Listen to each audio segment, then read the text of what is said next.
Because நம்ம எஃப்ஜேயோட நடிப்பில் release ஆயிருக்கு சாத்தான் த டார்க் அப்படின்ற ஒரு படம் தாங்க நான் இப்போ ரீசெண்டாக பார்த்தேன்.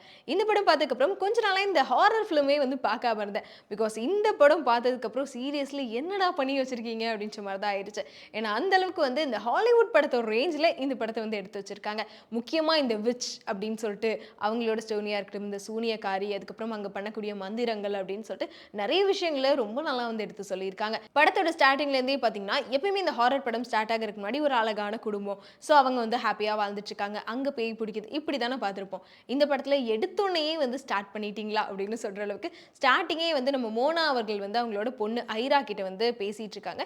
ஸோ அவங்க ஊரில் நடக்கக்கூடிய சில கதைகள் பற்றி பேசிட்டு இருக்காங்க. அது என்ன கதை அப்படின்றதுக்கு அப்புறம் வரேன். ஸோ அப்படி வந்து பேசிட்டு இருக்கப்போ தான் வந்து அவங்க வீட்டிலேருந்து ஒரு சவுண்ட் வந்து அதிகமாக கேட்டுட்டு இருக்கு. என்னன்னா அவங்க பாட்டி வந்து உடம்பு சரியில்லாமல் உள்ளே இருக்காங்க அப்படின்னு சொல்லிட்டு இந்த பொண்ணு சாப்பாடு கொண்டு போய் கொடுக்க சொல்லி அனுப்புறாங்க. ஸோ இதுல தான் படமே வந்து ஸ்டார்ட் ஆகுது. ஸோ ஸ்டார்டிங்கே பார்க்குறப்ப ரொம்ப பயங்கரமா இருந்துச்சு.